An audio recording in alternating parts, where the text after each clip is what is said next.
I like the look of that.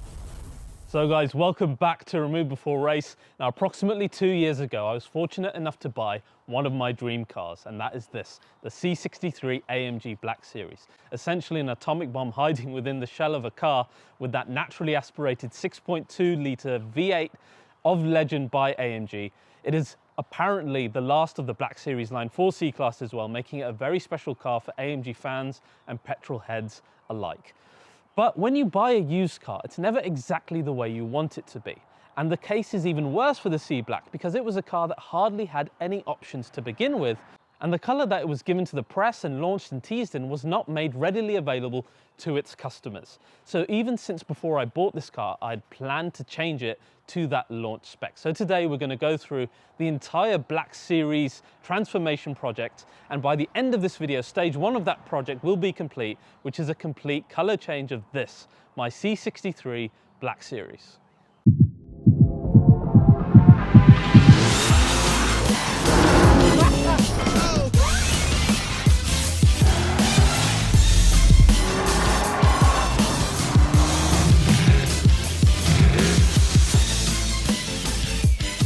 Guys, I can't tell you how excited I am about this project. I've been thinking about it for years. You petrol heads know what it's like. Once you've got a bee in your bonnet, you keep searching for pictures and you can't get an idea out of your head. And that's what turning this C63 Black into launch spec has been like for me. So I picked this car up, as I said, about 2 years ago. I found it with 35,000 miles on the clock, I believe. I did a lot of hunting over the years, and I settled on a car that had the best service history because I came across a lot of cars that had fake mileage and mileage clocked back. So if you ever look for one, make sure you go to an MB dealership, give them the VIN or the registration and have a full proper check through the service history. I wanted a car that was properly used, properly maintained, with loads of documents. If you look, I even had a car that was delivered with the very rare car cover and a handover box for the Black Series, along with every single piece of paperwork that I ever could have hoped for. And that gave me confidence as a buyer, and that's what you guys should look for as well if you're looking for any 204 C63 throughout the entire family. In terms of hunting a car spec-wise, there weren't that many options, as I said, on the C63 Black, but there are some very significant ones. The first one is the aerodynamics package, which gives you the flicks on the front and the massive rear wing on the back of the car. This changes the look of the car, and I think it's the spec that's most infamous for the C63. So that is key. Inside, you have a choice of two seating arrangements. One is the bucket seats with just 2 seats in the entirety of the car, no rear bench. And the second one is having the normal performance seats with the rear bench. Me being a family man, I wanted the rear bench as well to make this a bit more livable. Apart from that, you also had a further track package which helped with cooling, which this car hasn't got, and you had AMG track pace to record performance times, etc., again, which this car doesn't have. So it's a bit more of a daily spec mixed with the track spec, which is ideal for me. However, that's where the options kind of ended for the C63 Black Series. Yes, you got a few colors here and there, a couple of wheel choices, but really there wasn't that much that you could do to personalize the car for yourself. Now, this was made even weirder when the launch spec of the car was something that was completely unavailable to customers. And this was what debuted on Top Gear with the car going up against the Maserati. It was also in Top Gear magazine and all throughout the press. Many of you will remember it going up against and beating the Maserati. I also remember a really great article by Jeremy Clarkson in Top Gear magazine about that car. Again, it was in the yellow. And that stuck in my mind. That's the C63 Black that I fell in love with. And I know it's the one that some of you fell in love with as well. Though strangely, that car had things that the customer couldn't have. First of all, and most importantly, solar beam yellow, the yellow color that made the Black Series C63 famous. Yellow was a color that we were never given in AMGs before. So when we saw it on the C Black, it was incredible. It was world-changing for us as AMG customers. But that color was never offered to customers, and the customers who did manage to get it had to pay an extortionate amount to get that done. For example, our friend Faisal in my video of the C63 AMG back in Dubai, the second time I fell in love with that color. What else did that car have? Well, it had silver brake calipers. Again, another option not available on the C63 Black, which looks really quite good with the yellow, though we can perhaps forgive that part. The worst part is the interior. I call this the A180 interior because this fake black man-made leather with the black Dynamica and red stitching, you guys would have seen it on every single bog standard Mercedes-Benz across the range, because after the sea black, it was basically chucked into every single car, really diluting this car's interior.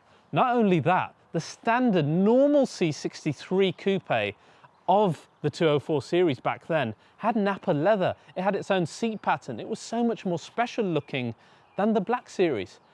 How does that make any sense? You could even get a leather top dashboard, which you can't get in this car. So this really, really suffered in terms of the interior, and you look at it today and it just looks really dated.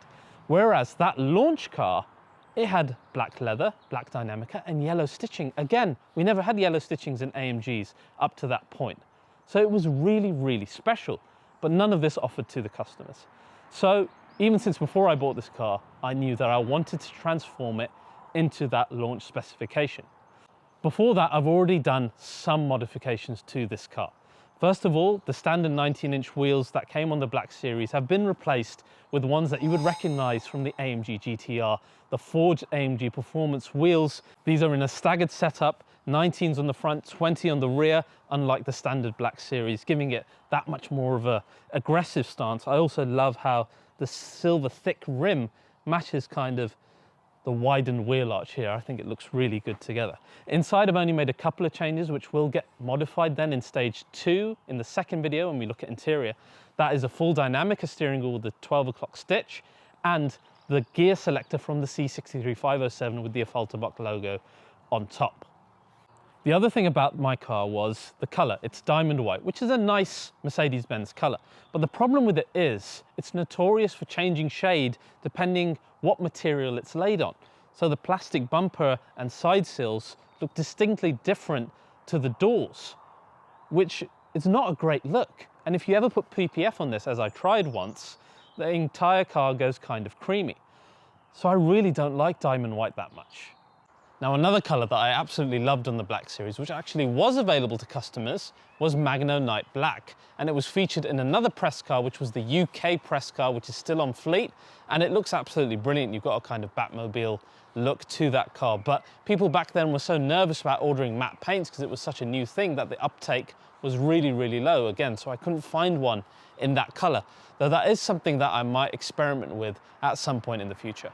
Anyway, when we come to actual colour changing, now there is a lot of ways that you can change the colour of a car. Now, the best possible way, of course, has to be a complete respray, but that is very cost prohibitive. AMG themselves would charge circa 30,000 just to get the colour changed. And you can imagine taking apart the car and putting it back together as they've shown in their videos in the past. Now, an independent shop might do that for maybe half, but it's still a lot of money, even though it's the best solution. Second, you've got something relatively new, but a really good halfway point between respraying and vinyl, and that is plasti dipping or car dip. You've no doubt heard of companies like Topaz Skin and Car Dip in the UAE, for example. It's a really nice way of getting the color you want while having it reversible. But again, it's a 5-figure sum if you do it here in the UK, from what I understand. But that doesn't mean that we won't look at that again at some point in the future. That leaves us with vinyl. Now, vinyl has come a long way as well. So I've linked up with Dub Customs, who I've used in the past, and we've gone to a vinyl company with the paint sample of this car to create an almost identical match of Solar Beam. This is something that you can do nowadays. If I show you a close-up of it, you can see the pearl is very similar, the color is very similar as well. Right, enough explanations, let's actually get the change done. And rather than me taking the car there and waiting for them to do it and doing another video, which would be boring, let's just get them here and do it. So what's that old thing Dr. Strange taught me? There we go. Let them crack on. Oh, we're too impatient for this, aren't we? Don't worry, we got the time stone here. Just forward time. And off you guys go. Here it is. Are you guys ready? Now, just before I unveil, guys, can we just take a second to admire the awesome official indoor cover for the C63 Black Series. AMG really haven't done one like this since. You can even see like the nostril holes on the bonnet, the star is in the right place. On the top here, you've got AMG Black Series. This is, of course, the Aero package version. So it's made for, well, with the wing in mind. Got a lovely AMG Black Series logo on the back there as well. Really, really cool, but enough flirtation. Let's pull the covers off, shall we? Okay guys, here we go. I'm gonna do it in a slow and sexy way, or at least as much as I can manage.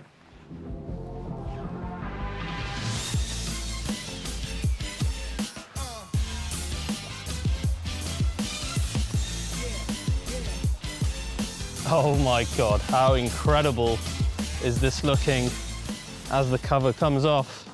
Look at this, guys. It looks absolutely unbelievable. And this is a vinyl finish. It's just mind-blowing.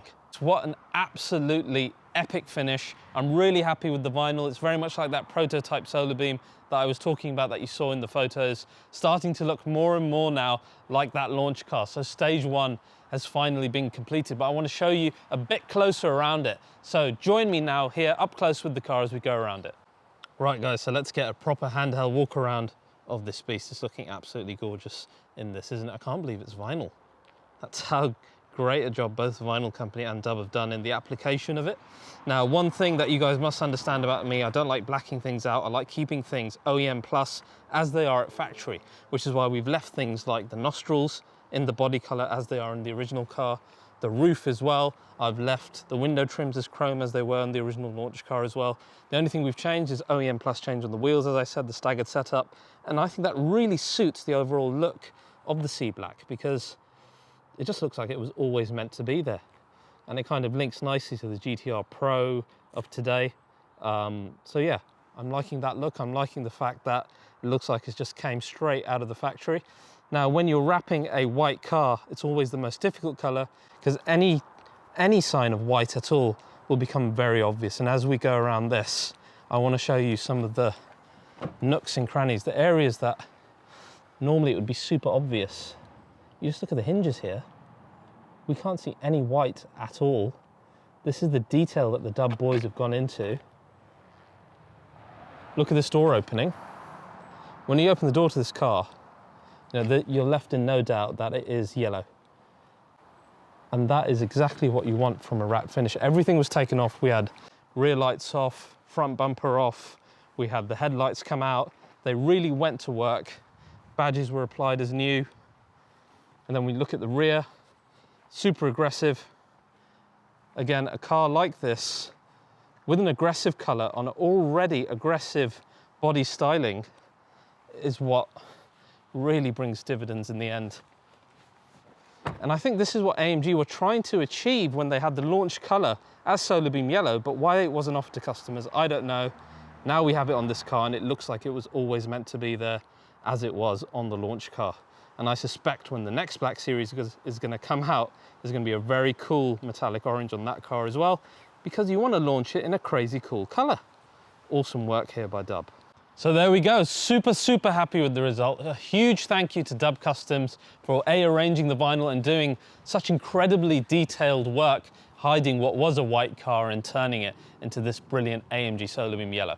Now, I spoke about stage two. That's going to be mainly about the interior. As you can see here, I've bought a whole interior set which is going to be retrimmed. I will retain the original, and we're going to go again for that launch specification of black Nappa, black Dynamica and yellow stitching. I will also be looking at a carbon wheel solution to match the OEM carbon wheels that AMG have been putting on their recent cars. I will also be looking at bringing some newer parts that debuted on the C63507 to this car, and then I will be talking to Rentec Europe, those crazy guys, to try and fix this car's one weakness, which was a slightly slow transmission, and perhaps any other crazy ideas that they may have. And indeed, in the future, we're going to look further at perfecting the Solar Beam look, or maybe even looking at that Batmobile-esque Magno black finish. Let me know what you guys think. Should we try that out? Let me know in the comments. So guys, thank you so much for watching. I hope you liked the result and enjoyed this little look behind the scenes of my personal car journey. Not something I've really shared on RBR that much, but if you want to see more of this kind of stuff, comment down below. I'm sure I can find some super interesting and useful things to show you guys with my personal cars. Now, you didn't think I was going to let you go without hearing some sound from this legendary beast, did you? Of course I am, but before that, guys, please do like, subscribe, hit that bell icon. It helps bring more manufacturers on board, more opportunities for RBR to entertain you guys. So without further ado, some noise from the beast.